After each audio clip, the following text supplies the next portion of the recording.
Bandai Namco has officially released the first trailer for the long-awaited Elden Ring Shadow of the Erdtree DLC, set to launch for PlayStation, PC, and Xbox on June 21. Elden Ring, first released in 2022, to rave reception, and fans have been waiting for new experiences in the lands between ever since. Since Elden Ring's initial launch, developer From Software has released updates that have added exciting new content to the game. Elden Ring updates have tweaked quest lines, added new NPCs to interact with, and more. These updates have gone a long way in ensuring Elden Ring's longevity, but there are many who have been waiting for more substantial new content before returning to the massive open-world game. Fans waiting for Elden Ring's first big DLC can circle June 21 on their calendars and take a look at the exciting gameplay reveal trailer. The Elden Ring DLC reveal trailer has pulled the curtain back on what fans can expect from the Shadow of the Erdtree expansion. In just 3 minutes, the Elden Ring DLC trailer reveals a slew of new enemies players will have to contend with across a variety of stunning new locations. Elden Ring Shadow of the Erdtree will take players to the Land of Shadow, a place obscured by the Erdtree that has been set ablaze by Messmer's flame. It's implied that's where we will encounter Miquella, the entity that in the egg from Mogwin Palace in the base game, but we will have to play the DLC for ourselves to see what happens for sure. The Whirlwind Elden Ring trailer shows exploring the Land of Shadow on the back of Torrent, the trusty ride. Along the way, they encounter all manner of monstrosities, some of which will likely serve as Shadow of the Erdtree's bosses. The names of these enemies have yet to be revealed, but we will fight a giant creature that looks like a walking brazier, a long, snake-like creature, a huge lion-headed enemy, and more. Shadow of the Erdtree is adding a lot more than just new enemies to the game. Elden Ring's arsenal of weapons will be growing with the expansion, and players will have new attacks, armor, and more at their disposal as well. As Elden Ring fans have long suspected, Shadow of the Erdtree will continue the story of Miquella and, by extension, likely shed light on broader concepts like the Empyreans, the Outer Gods, and the Golden Order. The trailer for Shadow of the Erdtree is rich in relevant and interpretable detail, giving audiences a clear look at the environment, narrative, enemy types, and new characters that will be prominent in the expansion. However, as is From Software's custom, every answer comes with a new set of questions, and Messmer, who appears to be a major antagonist of the DLC, is one of the biggest unknown quantities, as he is never so much as mentioned in the base game. Messmer bears a striking resemblance to Radagon, father of Ranni, Radahn, Rykard, Miquella, and Malenia. Since there is no trace of him in the base game, it's unlikely that Messmer is one of Radagon's children, but he could be related to him in a more spiritual or metaphysical way. For instance, he could have been born of some form of magic, making him more of a symbolic son or brother, rather than a literal one. Identity is a major theme of Elden Ring, tying directly into the game's main twist about Radagon and Marika, so it's possible that the DLC is incorporating a similar narrative maneuver with Messmer. Additionally, Messmer probably serves the Golden Order in some way. An unidentified character in the trailer says, "Toes stripped of the grace of gold shall all meet death in the embrace of Messmer's flame." This line of dialogue seems to suggest that Messmer is an agent of the grace of gold, which is most likely a reference to the Golden Order. This dialogue, combined with Messmer's physical similarities with Radagon and his offspring, positions him as a character fighting to preserve the Erdtree and the desires of the Greater Will. This would also explain Messmer's opposition to the Tarnished, who is ostensibly working against the Erdtree and Radagon. The Golden Order is associated with light and shuns anything that falls outside the Erdtree's grace. In the trailer, a character who is implied to be Messmer, or at least related to Messmer, states, "Mother, wouldst thou truly lordship sanction in one so bereft of light?" This could either be referring to the Tarnished or Mohg, who is attempting to become king consort by elevating Miquella to godhood. Mother, in this context, may either be Marika or the Formless Mother, an outer god whose intentions are yet unclear. Messmer's appearance, the name of the DLC, and his possible connection to the Golden Order could imply that he is Miquella's shadow, something that Elden Ring fans have speculated about for quite some time now. Of course, there are some issues with this theory, such as the existing lore that suggests Miquella may not be wholly aligned with the Golden Order. However, given the available information, it's highly likely that Messmer will be directly related to the Greater Will and the golden lineage that stems from Radagon and Marika. making him a key player in Elden Ring's story. Mesmer is the biggest new mystery of Shadow of the Erdtree, but this is largely due to the fact he bears resemblances to several different key Elden Ring characters. Ever since the announcement of Shadow of the Erdtree, it was predicted that Miquella would play a key role following the mysterious nature of his lore found within the base game. The seemingly unfinished business of the benevolent, allegedly manipulative character's Haligtree and plans regarding Godwyn left the door open for what Shadow of the Erdtree's reveal trailer may have now. Confirmed. That said, few players likely saw the emphasis on someone as sinister as Mesmer coming. Miquella, seemingly the focus of the DLC, has been stated to embody an ethereal sense of youthful purity in all of his forms thus far. But Mesmer has now taken center stage with multiple motifs of traditionally evil imagery that may still be connected to Miquella instead. He may be accompanied by snakes and wield an intimidating spear. But Mesmer's primary power seems to be his manipulation of a unique form of fire. Given the presence of what seems to be a boss with similarities to the fire giant, there's a chance that this usage of flames could be some kind of power that was taken from them and used by Mesmer to set Elden Ring's Land of Shadow ablaze. Apart from that theory, however, several Elden Ring players have already drawn a connection to the character Mohg's own use of what is known as Bloodflame, a form of magic exclusively connected to the scheming omen son of Marika. The underground Mohgwyn Palace region in Elden Ring is a challenging zone that contains one of the game's most obscure and disturbing bits of lore through its remembrance boss, Blood Lord Mohg. As many have come to understand with much analysis of the game's lore, this is the location where Mohg, cast out from the Golden Order due to his omen status and far more bitter than his brother Morgott, attempts to execute a plan to take Miquella as his Empyrean and ascend to the Elden throne with the power of an entity known as the Formless Mother. A unique patron only associated with Elden Ring's Mohgwyn's sacred spear weapon and blood flame incantations. The Formless Mother is a being that was previously left ambiguous, apart from the power she is shown to grant Mohg. The power of Bloodflame combines its namesakes to create a substance that can create chaos in the battle with the Lord of the Blood, and its origins are apparently the gruesome cutting and bleeding of the Formless Mother's intangible body itself being manifested. There is a greater association with blood that this outer god of the lands between has been speculated to have among players that see parallels with Bloodborne's own formless Oedon, but the reveal of Mesmer's ability to use fire magic could serve to represent the relationships between existing characters in multiple different ways. It's undeniable that connections could be made between Mesmer's snake motif and Rykard, especially considering the Lord of Blasphemy's fondness for magma sorcery. But hints at ties to Mohg seem to make even more sense.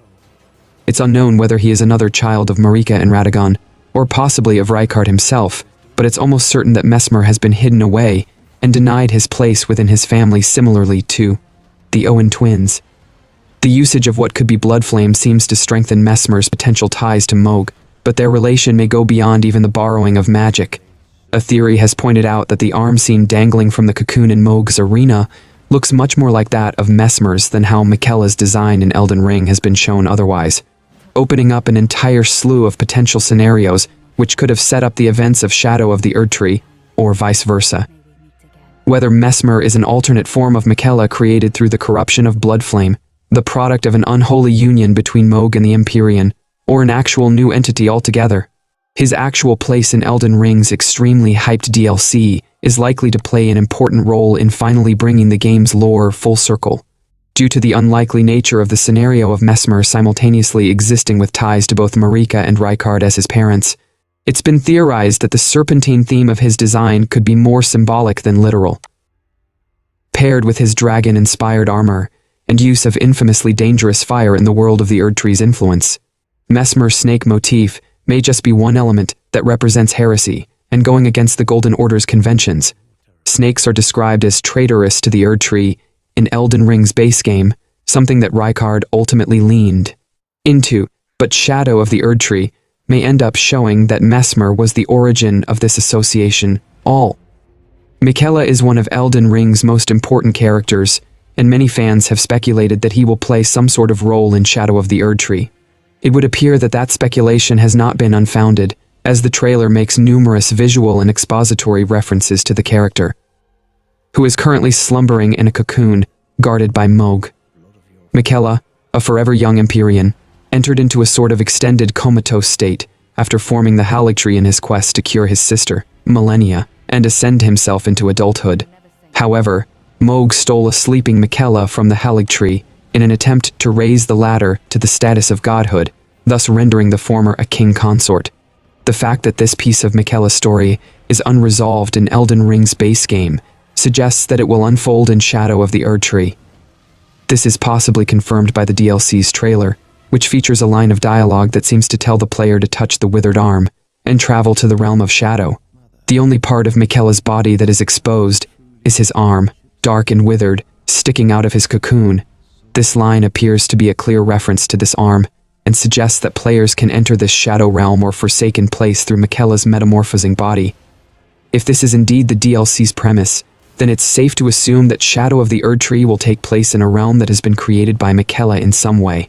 From Software is no stranger to dream worlds, featuring one prominently in Bloodborne's DLC, so it's possible that Shadow of the Erdtree's setting will be adopting a similar approach. The world that players will explore in Shadow of the Erdtree could be a dark reflection of the real lands between, influenced by Miquella's perspective and other potential factors, such as Moog and the Primordial Crucible, which are both associated with Miquella in direct and thematic ways. Given the available information, it looks like Shadow of the Erdtree could be set in a dream realm, though whether it's a literal dream is to be determined. Marika's presence in the Shadow of the Erdtree DLC seems to be crucial, and her inclination to hide her secrets may suggest that she would choose a location for the Land of Shadow that is not easily accessible or visible. The presence of hidden spells, arcane seals, and mysterious talismans in the game further corroborates the theory, painting a picture of a world shrouded in deception and intrigue. In an interview with Eurogamer, Miyazaki confirmed that Shadow of the Erdtree will in fact feature a poison swamp, but also mentioned that players can expect a new approach to the difficult environment. "This was a little place of introspection and reflection for me," said Miyazaki, "so maybe, when players reach the poison swamp in the DLC, they will feel a little bit of this retrospection." Miyazaki seems to suggest that he's listened to fan feedback regarding the Souls series' infamous swamps, and has adjusted them accordingly. However, it remains vague how different Shadow of the Erdtree's poisoned swamps will actually be. The Elden Ring Shadow of the Erdtree trailer showcased a brand new area for players to explore that is filled with all kinds of horrific monstrosities. It's been revealed that this new land is called the Land of Shadow, and it will be accessible through the cocoon in Mogwin's palace. This was revealed by Elden Ring director Hidetaka Miyazaki in an interview with IGN. In that same interview, Miyazaki addressed the size of the new area in Elden Ring's DLC, saying it will be comparable to Limgrave. It's hard to answer without giving away too much and to a high degree of accuracy, but if you think in terms of scale or size, it's probably comparable, if not larger, than the area of Limgrave from the base game, Miyazaki said. Plenty of new elements were shown throughout Shadow of the Erdtree's revealed trailer, but one was given a suspicious spotlight.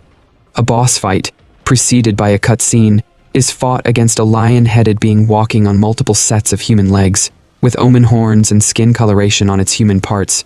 It appears based on a Chinese lion dance costume, where two people dress as the halves of a lion, complete with a large frontal mask. However, the lion imagery, parallel shots in their cutscenes, and several other aspects subtly suggest a connection to the first Elden Lord, Godfrey. It's possible that the Land of Shadow was conquered and occupied by Marika's forces long before Elden Ring, so players may be looking at her demigod offspring that were left to guard it. Godfrey could have had more children with Marika, and, aside from Godwyn the Golden, the rest were also omens that got shipped to the war-torn Land of Shadow and scrubbed from history. Mesmer might actually be Miquella and Millennia's brother and the third child of Queen Marika, the Eternal and Radagon of the Golden Order. This theory originates from the fact that both the siblings Millennia and Miquella have been associated with the Aeonian and Nascent Butterfly, respectively, and Mesmer's brief appearance in the trailer aligns quite well with the Smoldering Butterfly. The Aeonian Butterfly is associated with the Scarlet Rot, while the Nascent Butterfly is linked to a cocoon, which makes their relationship with Millennia and Miquella quite obvious. The Smoldering Butterfly, whose appearance suggests that it could be connected with fire, was so far thought to be linked to Melina. However, with Mesmer summoning fire in the trailer, it is possible that the Smoldering Butterfly could represent him instead. Additionally, Mesmer's red hair, reminiscent of Radagon and Millennia, further suggests a familial connection between these characters. There are tons of interesting theories out there. It'll be a lot to explore when it drops.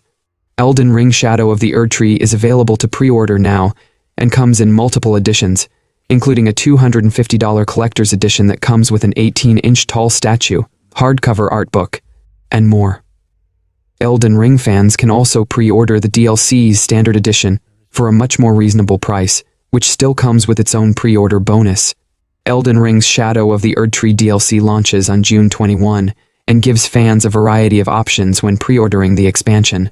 The base version costs $40 and includes the DLC plus a bonus gesture called Ring of Miquella. Alternatively, users can pre-order the DLC's $50 premium bundle, which includes the previously mentioned items plus a Shadow of the Erdtree digital art book and soundtrack. Users who are willing to spend a lot more cash can pre-order the $250 Shadow of the Erdtree Collector's Edition, which comes in a stylish box and includes a statue of Mesmer the Impaler, 40-page hardcover art book, and digital soundtrack. However, Bandai Namco emphasized that quantities are limited for the Collector's Edition. New Elden Ring fans have multiple options as well. They can purchase Elden Ring Shadow of the Erdtree Edition, which is a bundle of the original game plus the expansion and bonus gesture, for $80. A $100 deluxe edition of the same bundle is also available, which adds in the digital art books and soundtracks from both the base game and the expansion. Just 1 year ago, From Software revealed that Elden Ring had reached a whopping 20 million sales during its first year. A calendar year later, and Elden Ring's numbers are still climbing. Bandai Namco has revealed that From Software's open-world game now sits at 23 million copies sold. Miyazaki recently stated in an interview that there is a high possibility of future Souls games featuring different directors. According to Miyazaki, the director is interested in letting other directors flourish in their environment by stepping away from his normal supervisory role over the Souls games. Miyazaki expressed the unique ideas that come from giving other developers more freedom, citing the different impetus and ideas that come from other directors. Miyazaki also reflected fondly on the only game in the franchise where he did not serve as director, Dark Souls 2. While Dark Souls 2 is remembered as a controversial entry in the Dark Souls franchise, Miyazaki cited the game as a heavy inspiration for future projects. Dark Souls 2 was the first game in the franchise to feature open-world elements, an idea that would later be expanded upon in Elden Ring. In an interview with IGN, Miyazaki explained that there are currently no plans at From Software to develop a sequel to Elden Ring. He didn't foreclose the idea of an Elden Ring 2 entirely, saying that we don't want to say this is the end of the Elden Ring saga for now. He stated, however, that we don't have any current plans to make a second DLC or a sequel.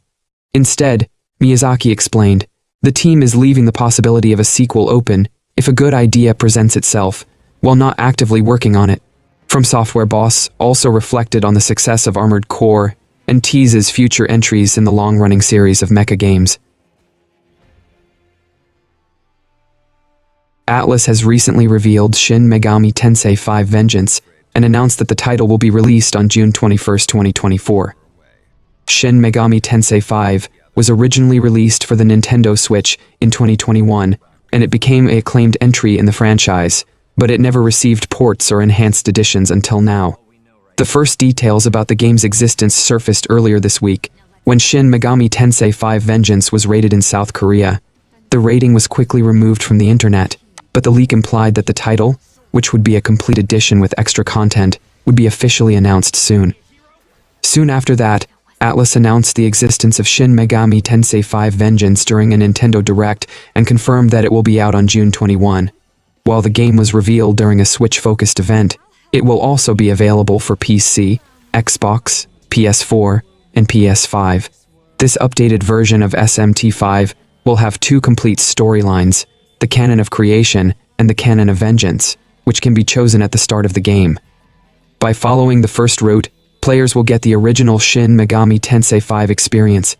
The other path, however, will see significant changes in the middle and later parts of the story, including the introduction of 4 female demons who appear to be antagonists, as well as more unspecified new content. Atlus revealed that Shin Megami Tensei 5 Vengeance will have Day 1 DLC. However, the DLC for the first version of the game will be included for free in Vengeance. It's confirmed that an entirely new narrative will be present in Vengeance apart from the gameplay changes, finally opening up the door to complete what many outspoken fans felt like was a somewhat incomplete story. SMT5's new canon of Vengeance story route is centered around Lilith and the Kadistu, as opposed to the base game's canon of creation, and is set to take the game's plot in a totally new direction, after a clear point of divergence that may lead to the new zone of that shown off in the trailer.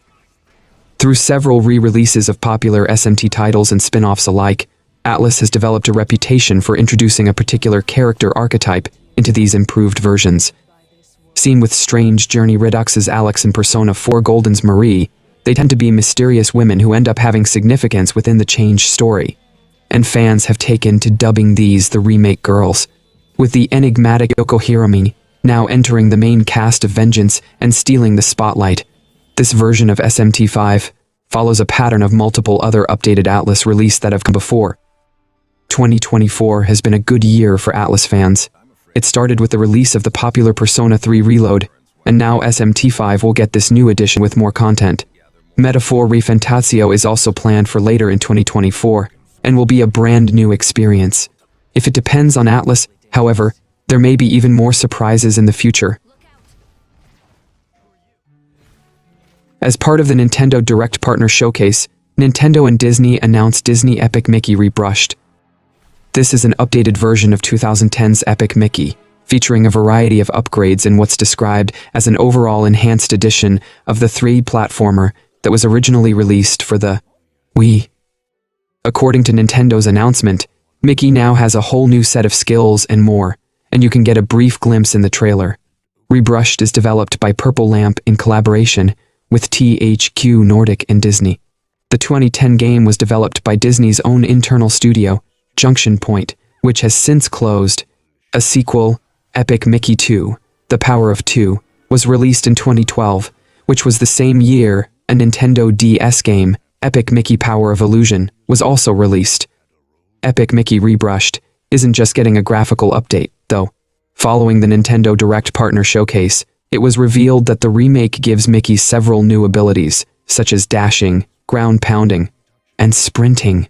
It's not clear if there's more to the remake than some additional moves, but considering most fans would have been happy with a straight port, it's a very interesting bonus that should alleviate some of the original game's sections. Epic Mickey is making a comeback later this year with a remake, but the original game's creative director Warren Spector would love to take things a step further and finally develop a third entry. However, as reported by comicbook.com, that looks unlikely to happen as Spector has a day job that would make it impossible.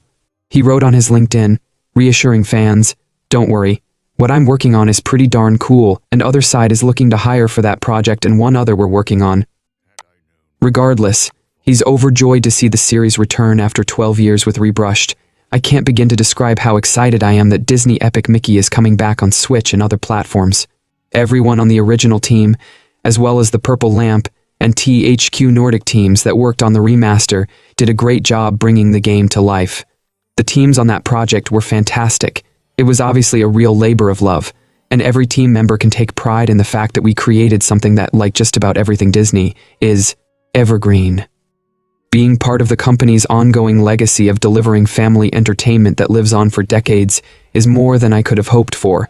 While he's too busy with his new game to work on a brand new Epic Mickey title, the official press release revealed that the development team was assisted in the Rebrushed by Warren Spector. So, he at least played a part in the series' return. However, the press release doesn't go into detail on how large a role he played. Epic Mickey Rebrushed is in development by Purple Lamp Studios, known for SpongeBob the Cosmic Shake and Battle for Bikini Bottom, in collaboration with Disney Games, published by THQ Nordic. It launches sometime this year for Nintendo Switch, PS5, PC, and Xbox.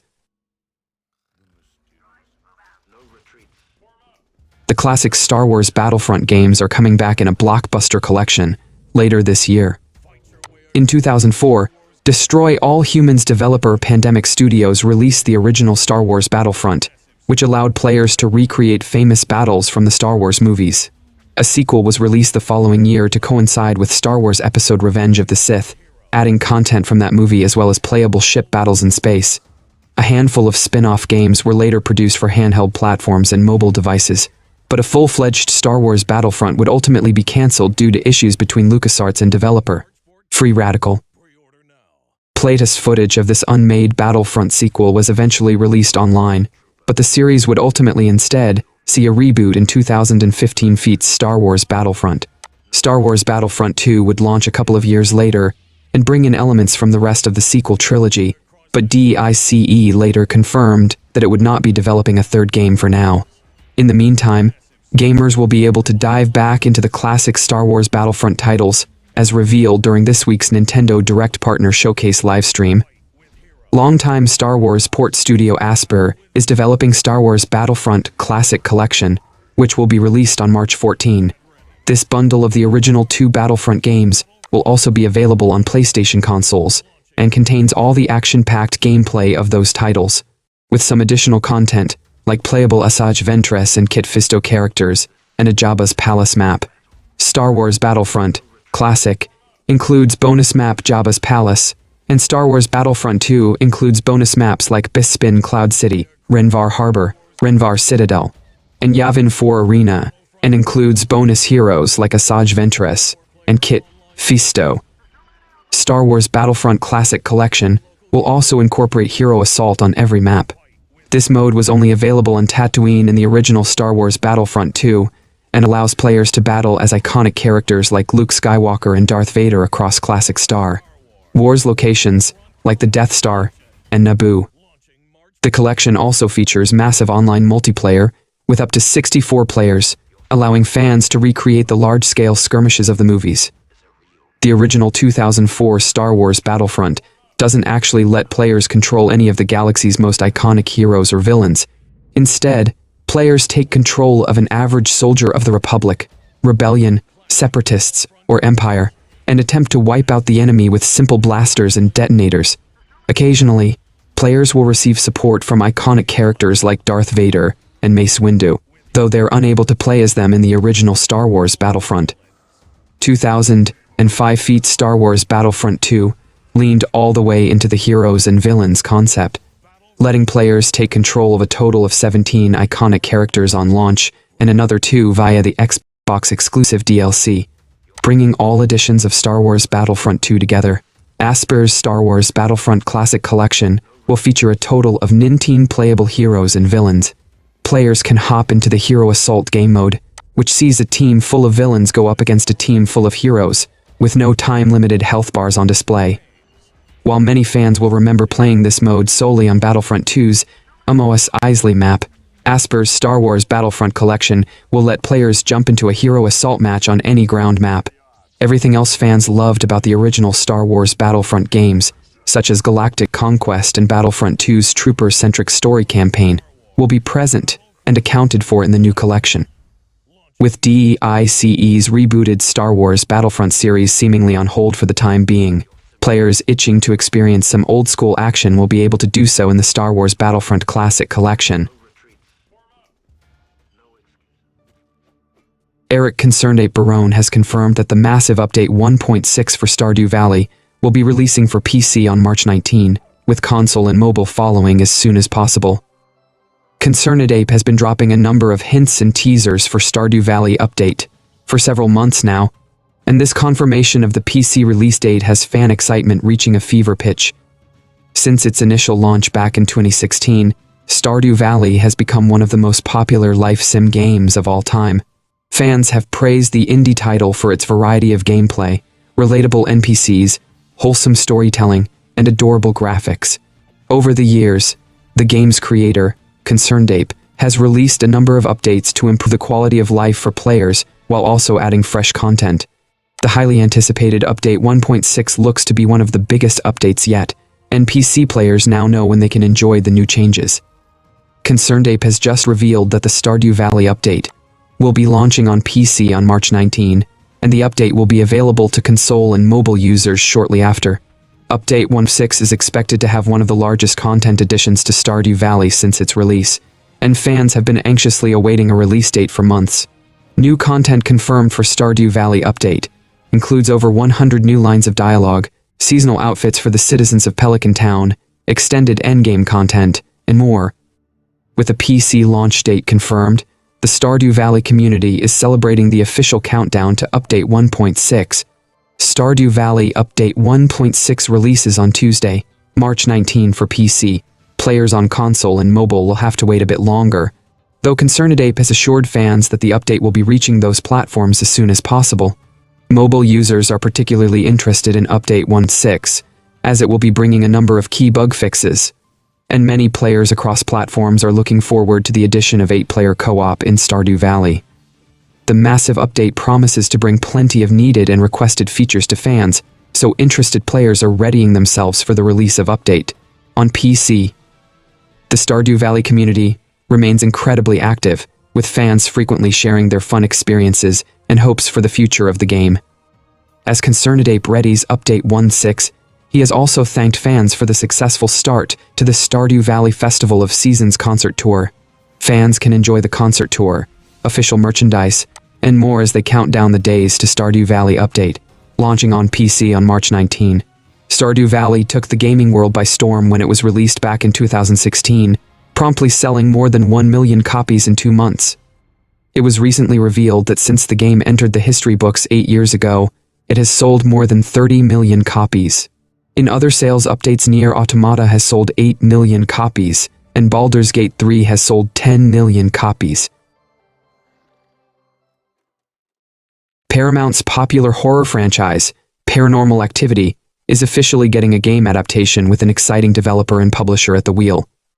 When it comes to the world of entertainment, Paramount is one of the largest media conglomerates around, and the success of the Paranormal Activity films created a new surge of found-footage horror that offers great content for a game adaptation. The evolution of horror games through the years has brought forth some great subgenres that permeate the gaming world. From survival horror titles like Resident Evil and Alan Wake 2 to more narrative-driven, emotional stories like Silent Hill, horror has proven itself to be a genre that has an incredible ability to tell deeper stories in both a compelling and horrifying way. Since the horror genre is always evolving, the popularity of found-footage horror games has brought some heavy scares to many players in recent years, presenting the perfect time for a Paranormal Activity game to be developed. Publisher Dread XP and developer Darkstone Digital are in the process of crafting a Paranormal Activity game for Paramount, titled Paranormal Activity Found Footage. Responsible for indie horror titles like The Mortuary Assistant and My Friendly Neighborhood, Dread XP and Darkstone Digital have a proven record of creating some great scares. Brian Clark, the lone developer of both previous titles and the co-director and creative director of Dread XP, is leading the development of the Paranormal Activity adaptation. Although there isn't a release date revealed yet for Paranormal Activity Found Footage, the team behind the game have given some insight into what players can expect once the title launches. Not only will it embrace the found footage viewpoint that the franchise is so well known for, but the game will also expand upon the lore of the series. There have been found footage horror games that have taken inspiration from Paranormal Activity, but an official title that ties into the franchise's lore is exciting. The found footage subgenre is a great addition to horror gaming, as it's a simple, yet effective way to immerse many players in the story. With the franchise already having all the ingredients needed to build a great found footage experience, this game is definitely something that many horror fans will want to keep tabs on. PlayStation might not have plans for any new games from existing major franchises over the next year, but it seems like a new IP could be on the horizon. Beyond upcoming third-party and second-party exclusives like Final Fantasy VII Rebirth, Stellar Blade, and Rise of the Arnen, little is known about Sony's upcoming slate for the rest of the year, or what many of its first-party studios are actually working on. One title potentially in development, however, may have been outed through a trademark filed on February 12 in the United States. It was recently revealed that Sony Interactive Entertainment had filed for a trademark on the name Intergalactic the Heretic Prophet in the United States, Europe, and Australia, but nobody has any idea what that means. It has never been heard of before, and there's almost no information available on the filing, aside from the categories listed that the trademark applies to, such as video game software. As discovered by Jamatsu, Sony has filed a trademark for what is assumed to be an all-new IP, but at present, the company hasn't said anything further about the name. It was pointed out in social circles that in many cases, Early names designated for games end up being changed over time. This was said in response to comments that Intergalactic the Heretic Prophet isn't the most exciting name for a series of games. As a term, the name lends itself to a sci-fi title rooted in an alternate reality or universe. It smacks of a futuristic title that's almost paradoxical, a heretic prophet, that suggests a figure who both opposes an established religious doctrine and proclaims the will of a god. If it is a first-party title, the sci-fi sounding name suggests it could stem from a number of studios with unannounced, but heavily rumored, projects. Sony Santa Monica has been connected to a sci-fi project in the past, but that was cancelled in the focus of God of War. We do know, however, after the success of God of War 4, God of War's Cory Barlog is working on a new sci-fi IP project over there. It's been long speculated that Naughty Dog's next game could be a fantasy or sci-fi title, as they've definitely implied their next project is not The Last of Us Part 3. Housemarque has created many sci-fi games, including Returnal, Nex Machina, and Resogun. We know that the studio isn't working on a sequel to Returnal, so Intergalactic could be the name of their next original IP. Sony Bend has said in the past it's working on an open-world game which builds off the systems in Days Gone, which will be more likely Men in Black according to a leak, while Bluepoint, who are known for remakes, are also working on an unannounced original game. Intergalactic the Heretic Prophet is definitely a new IP from PlayStation, and it will be interesting to see the reveal. Neostream Interactive has surprised fans with a new Little Devil Inside gameplay trailer.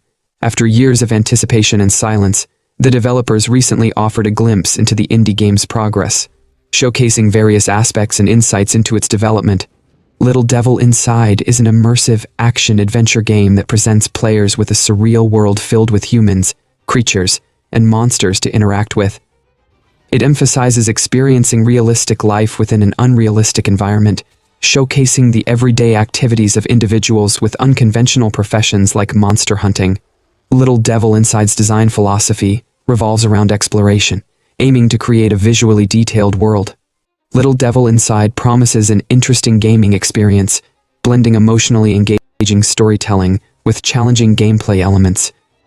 Addressing the prolonged silence since Little Devil Inside was given another extended look during the PlayStation State of Play in October 2021, after the initial reveal at the PlayStation Showcase the Future of Gaming 2020, Neostream Interactive offered a new 6-minute gameplay trailer.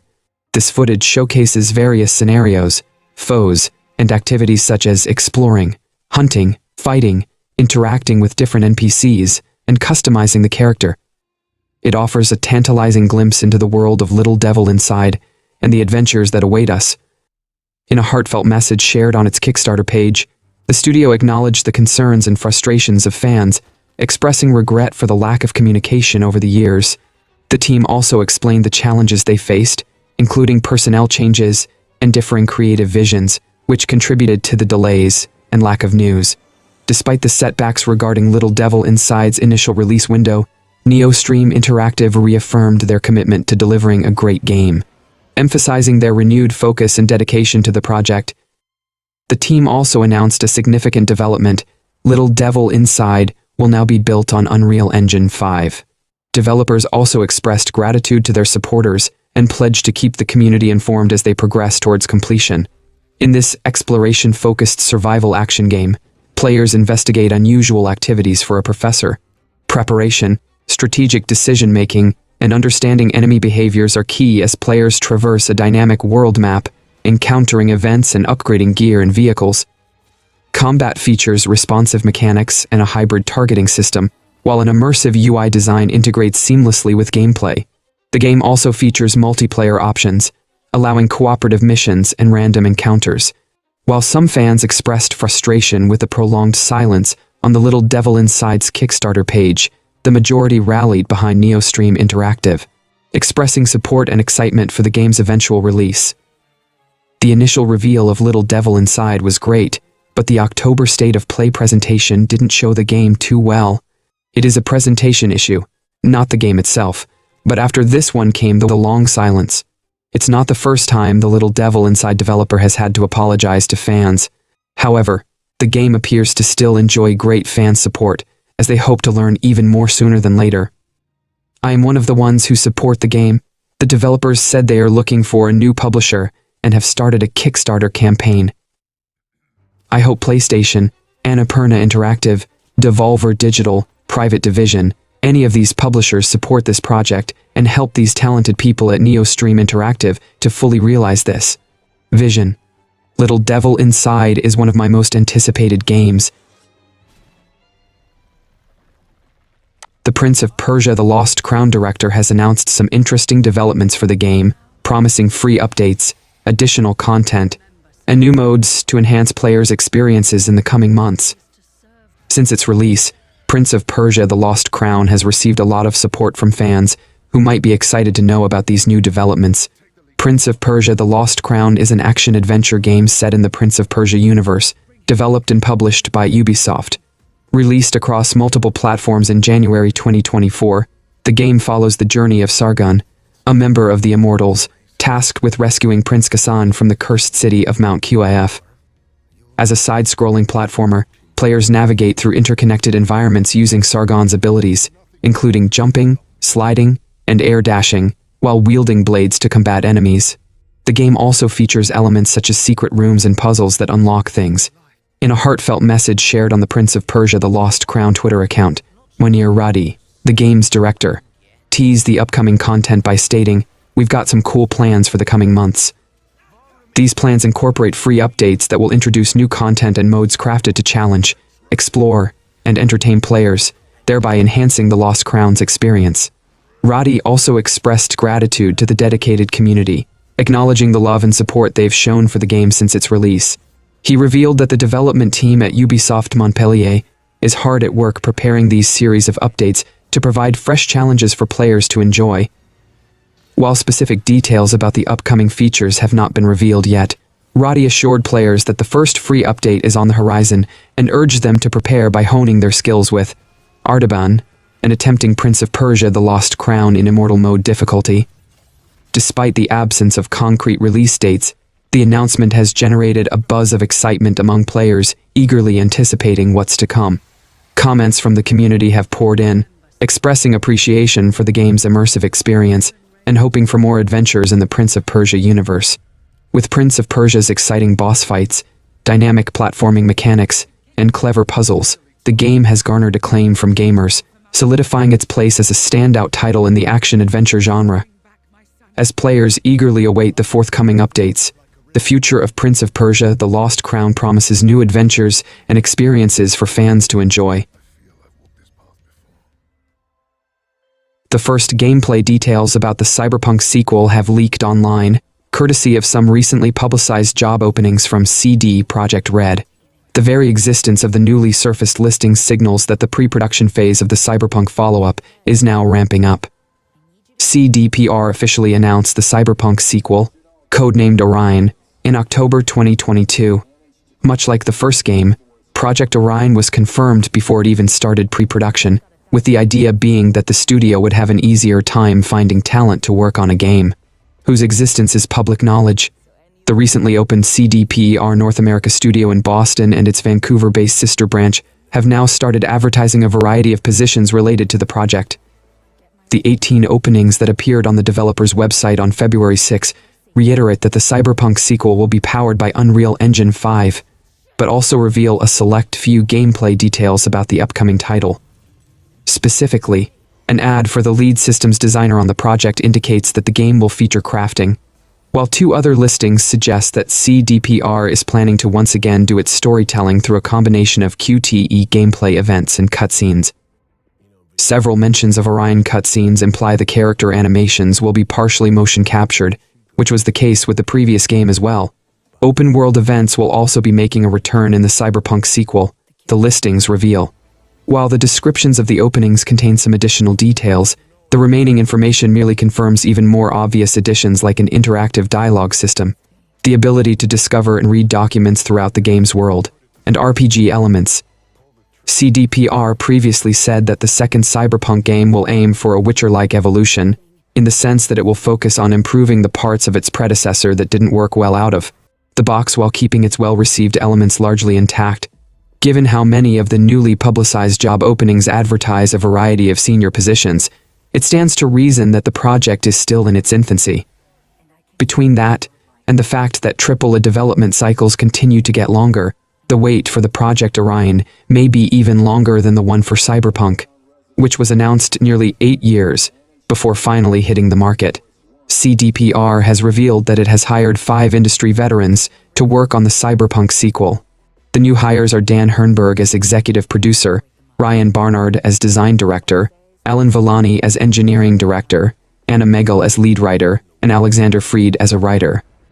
Collectively, these 5 have worked on dozens of games across many different AAA developers over the years, and CDPR expressed excitement about having them bring their talent and experience to the team. A quick glance at the credits of these new team members reveals an impressive set of resumes that should boost the optimism of Cyberpunk fans with high hopes for the sequel. Last month, a Cyberpunk sequel dev claimed the original was just a warm-up, and based on the new team being put together, it seems CDPR is holding to that statement. Last December, other CDPR devs promised that Cyberpunk 2 intends to expand on the life paths feature this time around, offering another concrete example of the development team's ambition for this game. Between leaks about planned features, bold statements from the dev team, and the new talent being brought on board, it's apparent that CDPR is looking to make this sequel truly exceptional and something to surpass the original. CDPR's franchise may have gotten off to a rough start, but the developer put in an impressive amount of work to turn things around and save the future series. Numerous updates and patches fixed the various bugs present at launch, and some have argued that the Phantom Liberty DLC and Update 2 concluded Cyberpunk's redemption. Now, the studio is turning its attention to the sequel and hiring new talent to support it. Speaking of CD Projekt Red, The Witcher Remake will be taking an honest look at the original game from 2007 and will improve on the features that feel outdated, bad, and unnecessarily convoluted. When it was originally announced in October 2022, The Witcher fans were excited about getting an update take on the cult classic that started CD Projekt Red's rise to prominence. While the teams at CD Projekt Red are busy developing the next entry in the Witcher franchise, as well as creating the sequel to Cyberpunk, The Witcher Remake is led by Fool's Theory, a studio of CD Projekt Red veterans. Its CEO, Jakub Rokosz, worked on the final 2 games of Geralt's trilogy and expressed regret that he never got to work on the first one. While Rokosz hopes to give The Witcher Remake the respect it deserves, it's also an opportunity for him to complete his portfolio of the Witcher saga. In an interview with Edge, Jakub Rokosz claimed that the developers would evaluate all aspects of the original Witcher and strongly implied that not every feature would make the cut. In the interview, Jakub Rokosz stated that first and foremost, we need an honest, down-to-earth analysis of which parts are simply bad, outdated, and need to be remade. However, he also made sure to mention that their project would highlight the parts that are great, should be retained, or are direct key pillars that can't be discarded, implying that the grim atmosphere and story of The Witcher would be preserved. Until Dawn developer Supermassive Games has recently announced layoffs. Supermassive Games is known for making horror games with impactful choices, and it's the latest company affected by one of the worst recent trends in the gaming industry. Supermassive Games was founded back in 2008, and it initially served as one of Sony's second-party developers, working on games such as Little Big Planet, Sackboy's Prehistoric Moves, and Killzone HD. The studio rose in prominence in 2015 with Until Dawn, a horror game with a big emphasis on choice. Following that, the company continued to create horror games in the same style with the Dark Pictures anthology series and the recent The Quarry. Now, Supermassive Games has officially announced the layoffs of an undisclosed number of employees after a period of consultation. According to the developer, this decision was made with deep regret, and there were efforts to avoid this outcome. But ultimately, Supermassive Games was not immune to the wave of layoffs in the gaming industry that started last year. While the number of employees who will be laid off was not disclosed by Supermassive Games, Bloomberg reported that around 150 people in the studio were warned their jobs were at risk, with expectations of around 90 people being laid off after the consultation period. This unfortunate announcement comes on the heels of an exciting time for Supermassive Games fans, as Until Dawn has recently been confirmed for PC and PS5. This new version does not have an official release date yet, but it has already been revealed that it will bring better graphics and an improved experience. Apart from this project, Supermassive Games is also working on Little Nightmares 3 and potentially more games in the Dark Pictures universe. It's unclear how and whether these projects will be affected by the upcoming layoffs. As reported by Bloomberg, per an internal email, the Dark Anthology's picture maker informed 150 staffers that they are at risk of being cut. A Supermassive representative said it is entering into a period of consultation, which they anticipate will result in the loss of some of their colleagues. Per UK labour laws, an employer must give prior notice before mass layoffs. The news comes weeks after Supermassive founders, Pete Samuels and Joe Samuels, stepped down from their roles at the studio. Last month, it was reported that Supermassive's Until Dawn was greenlighted for a movie adaptation. Deck 9, the developer behind Life is Strange True Colors, has announced it has laid off 20% of its staff amid worsening marketing conditions. The Life is Strange True Colors developer isn't alone, with many other studios making huge cutbacks at this moment in time. Released in 2021, Life is Strange True Colors was seen as a return to form for the franchise, after the second iteration fell short of many fans' expectations. Deck 9 had worked on the franchise before, having been in charge of the prequel to the original game, Life is Strange Before the Storm. Now fully in charge of the series after Don't Nod moved on to other projects, Deck 9 brought some of the hardest choices found in Life is Strange games, and told an emotionally resonant story with a cool new power. It's been some time since then though, and the industry is in a totally different shape from when Life is Strange True Colors was released. Deck 9 Games confirmed the news on Twitter, blaming worsening market conditions for the decision to lay off 20% of the studio's staff, while encouraging any studios to hire the amazing, talented, and awesome developers. Earlier, Baldur's Gate 3 studio Larian urged laid-off developers to apply, and hopefully, other companies share the same attitude during what is an incredibly difficult period for the industry. However, this round of layoffs is not the first for the company. In May 2023, Deck 9 Games laid off 30 staff before the release of The Expanse: The Telltale series, which it co-developed alongside Telltale Games. This makes it a brutal second round of layoffs in less than a 12-month period. Despite the strong performance of Life is Strange True Colors back in 2021, it hasn't been enough to exempt the company from this industry-wide issue a few years later. With this news in mind, it'll be interesting to see how the future of the Life is Strange franchise pans out, with less staff to work on whatever comes next. Embracer Group has released its latest financial results and offered an update on its ongoing restructuring program, which the company claims is approaching the final stretch. The results for the 3 months ending December 31, 2023, showed decent sales of $12.1 billion, $2 billion, up 3.7% year-on-year across the company, despite declines in its PC and console game segment, but the group still ended the year with a net debt of $16.1 billion to $1.5 billion. The restructuring program aimed to bring this down to $8 billion, $762.1 million by the end of the fiscal year on March 31, 2024. But CEO Lars Wingefors said the company is unlikely to reach this target.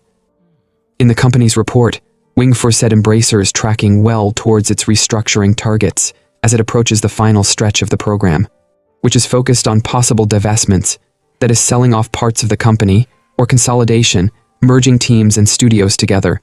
While the original net debt target is unlikely to be met, Wingefors said certain divestments could significantly reduce Embracer's debt in the next financial year, although he gave no detail as to which parts of the business may be sold off.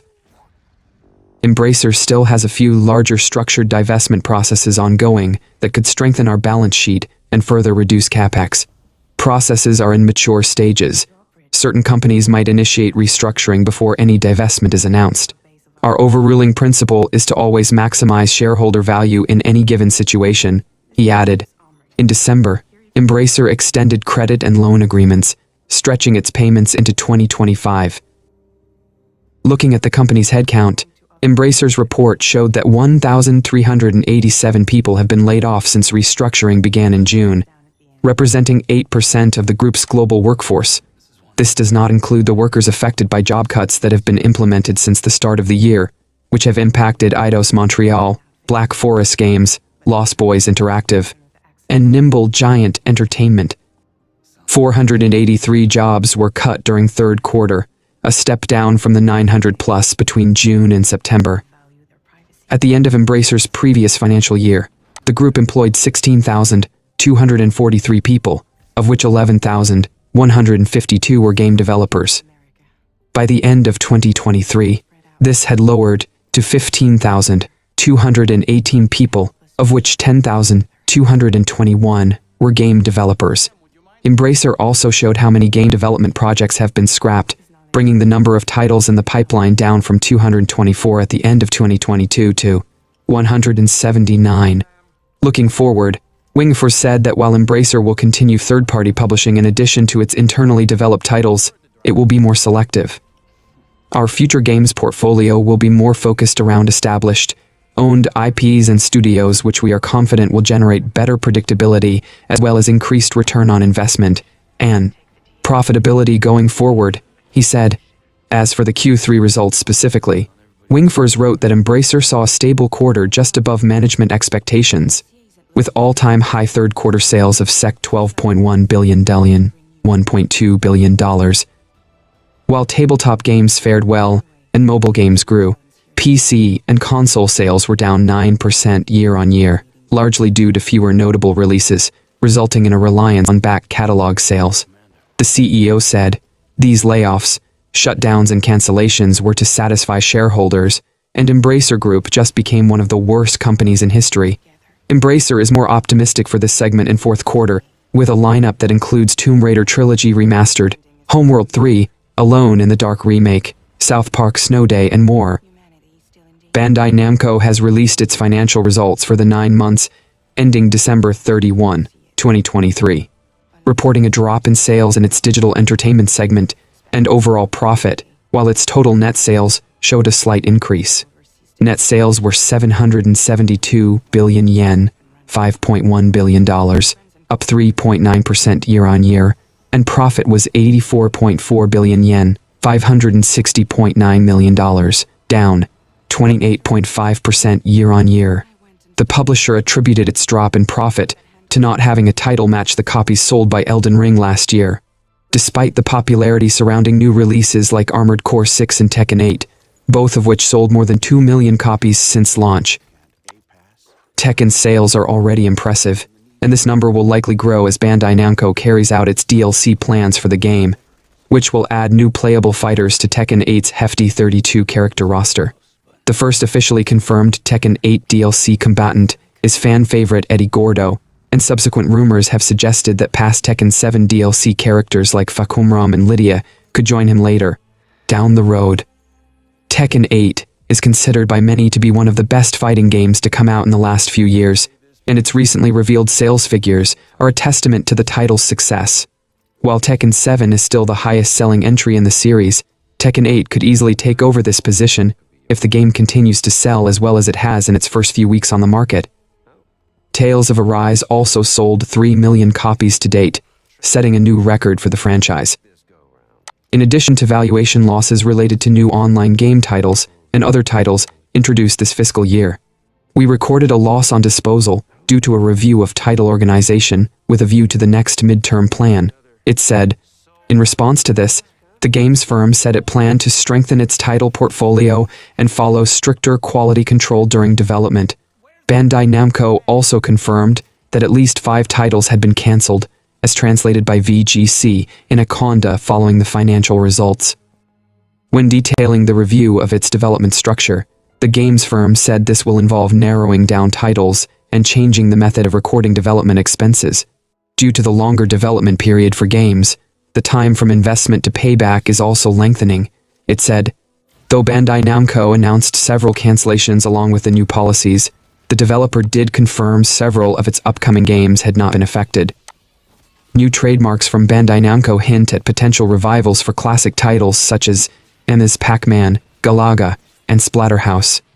Bandai Namco may be taking cues from some of Sega's upcoming reboots and remakes, as both companies have been renewing trademarks for a slew of classic IPs. Twitter user and video game researcher Karakusis found more than 20 new trademarks for classic Bandai Namco titles on Chizai Watch, a Japanese trademark search website. These trademarks include Namco History, Splatterhouse, Summon Night, Ms. Pac-Man, and many more classic Namco arcade titles that Bandai Namco could potentially revisit in the future. All of them were registered in the video games category, while some were also filed for merchandising, such as toys and clothes. Although the new trademarks were likely just upkeep on Bandai Namco's part, the possibility of revivals for these classic games remains. Some of the new trademarks apply to arcade games that were exclusively released in Japan, such as 1979 Feats, QDQ, and 1988 Feats, Mirai Ninja. A number of titles, including Galaga and Burning Force, are already available on current-gen platforms thanks to Hamster Corporation's Arcade Archive series of ports. These classic games are also available on PC, allowing players to use a variety of controllers that are ideal for retro gaming. Bandai Namco is continuing to work on DLC for Elden Ring, with the game's Shadow of the Erdtree expansion expected to launch in 2024. The developer would also confirm it still has several Dragon Ball games in the works, following last year's announcement of the upcoming Dragon Ball. Sparkling Zero. Bandai Namco had previously billed Sparkling Zero as a starting point for the franchise, intended to help new fans get into Dragon Ball. Bandai Namco's cancellation of 5 games comes as the studio still has plenty of published titles releasing in 2024. Developer Supermassive Games has multiple projects in the works between Little Nightmares 3, set to launch this year, and a new entry in the Dark Pictures anthology. Warner Bros. Discovery is disappointed with the sales of Suicide Squad Kill the Justice League, having said as much as part of its latest financial report. Its lackluster launch performance doesn't inspire confidence in the game enjoying long-term support. The new Suicide Squad game was released for PC and current-generation consoles on February 2. Its reception has been mixed.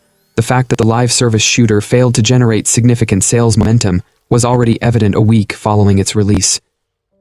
Warner Bros. Discovery has now officially acknowledged this challenging turn of events as part of the financial report for the fourth quarter of its fiscal year 2023. During a subsequent earnings call, CFO Gunnar Wiedenfels told analysts that Suicide Squad Kill the Justice League has fallen short of the company's sales expectations. Its lackluster performance set up Warner Bros.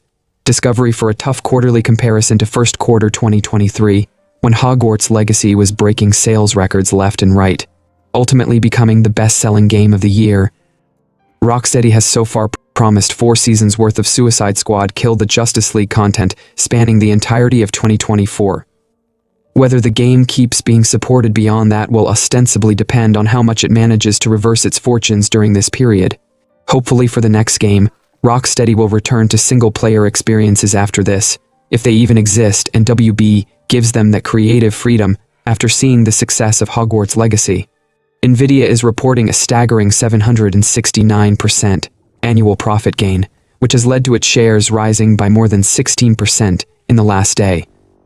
The company's rapid growth has been nothing short of extraordinary. For context, Nvidia started 2023 valued at $350 billion. Now, it's worth just south of $2 trillion. Nvidia recently passed Amazon, and now trails only Microsoft and Apple as the third most valuable publicly traded company. Not to mention, Nvidia's success has caused the company's CEO Jensen Huang to skyrocket up the list of the world's richest people. While gamers mostly know Nvidia due to the company producing some of the best graphics cards on the market, much of the tech giant's recent growth has been due to AI. AI has long been a buzzword in tech circles, but Nvidia's strides in that area are one of the main reasons why everyone is now talking about the corporation based out of Santa Clara, California. What is likely to interest gamers is that Nvidia's gaming revenue now only accounts for 12% of the company's total earnings. For context, gaming accounted for more than a quarter of the company's total earnings in the previous year. Still, with gaming taking up less and less of the company's revenue share, PC gaming enthusiasts may worry that the graphics card portion of the business may take a back seat. Nvidia recently released the RTX Super, but that's perhaps the last revision until the company pushes out the inevitable 50 series GPUs. While the gaming portion of the business was flat from the previous quarter, revenue was up 56% from the previous year. This portion of the business accounted for $10.4 billion alone. In fact, Nvidia has often struggled to meet demand, as a result of demand, as well as a myriad of other factors. Nvidia GeForce RTX prices are finally coming down after months of selling well over $2,000. Nvidia has also partnered with other companies in the gaming space like Nintendo. Rumors suggest Nvidia will power the Switch successor as well.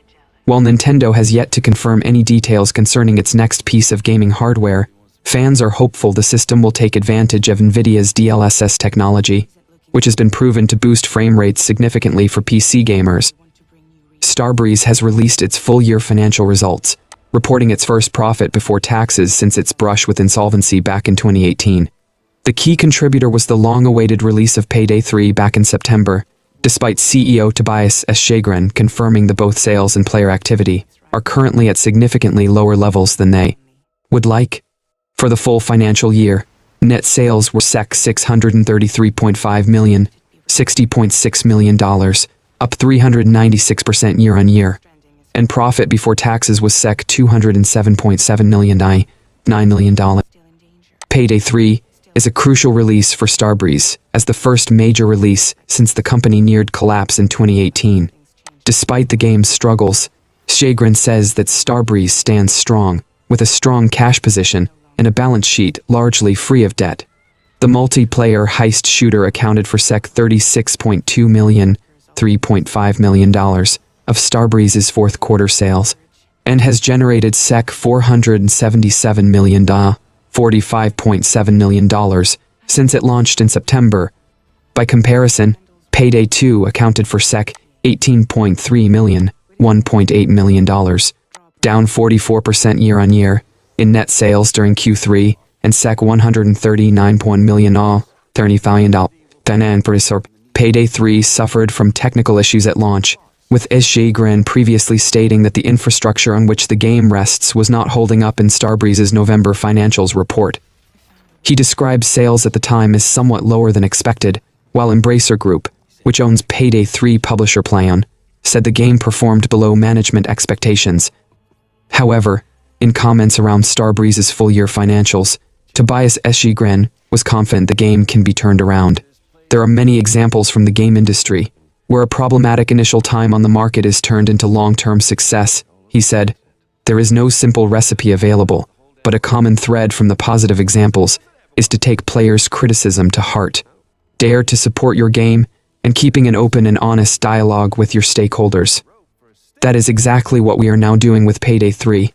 Shagren added that Starbreeze's biggest priority is to focus on the efforts needed to ensure that the game lives up to expectations, with the development team now working on a range of improvements and additions, including single-player and offline modes. Looking forward, Shagren said the goal is to build a strong and diversified Starbreeze via a mix of owned IP, licensed IP, and publishing other studios' games. In addition to Payday 3, the company is currently working on a Dungeons & Dragons games-as-a-service title, codenamed Project Daxter. Thunderful CEO Martin Walfus has said the company's restructure is off to a good start, as the group releases its full-year financial results. For the 12 months ended December 31, 2023, the company posted a loss of $609.4 million, $59.2 million, compared to a profit of $121.2 million, $11.8 million, in the previous year. While Thunderful's games segment posted a stable quarter for sales, there were substantial losses in its distribution business due to declines for its Nordic game supply and Bergsala subsidiaries. Thunderful announced it was implementing a restructuring program last month, anticipating that around 20% of its workforce will be laid off. At the end of 2023, the company stood at around 500 employees spread across 30 subsidiaries. Although the work has just begun, we're off to a good start in reviewing the structure of the group and coming to a shared view on how it should be managed in the future, wrote Walfus in the company's financial report. He said the restructure is designed to address past overinvestments and reduce annual costs by 90 to 110 million, $8.7 million, to $10.7 million, which is expected to take full effect by the second half of 2024. Thunderful is also continuing to explore a potential sale for Headup, the bridge constructor publisher it acquired in an €11 million deal back in 2021. Headup's business, which focuses on releasing relatively small indie games, does not fit with Thunderful's new strategy, Walfus explained. Furthermore, Thunderful does not need two separate publishing operations, and the group's game publishing activities will be channeled solely through Thunderful Publishing going forward. The need to restructure was identified by the new management team, following a leadership shakeup in December, as well as Thunderful's board of directors. Wolfis himself has only been CEO of Thunderful for around 6 months. When I assumed this role, I did not foresee that we would have to carry out such a thorough restructuring as we have now begun. But there is no doubt that the group will be in a stronger financial position once it is completed, he said.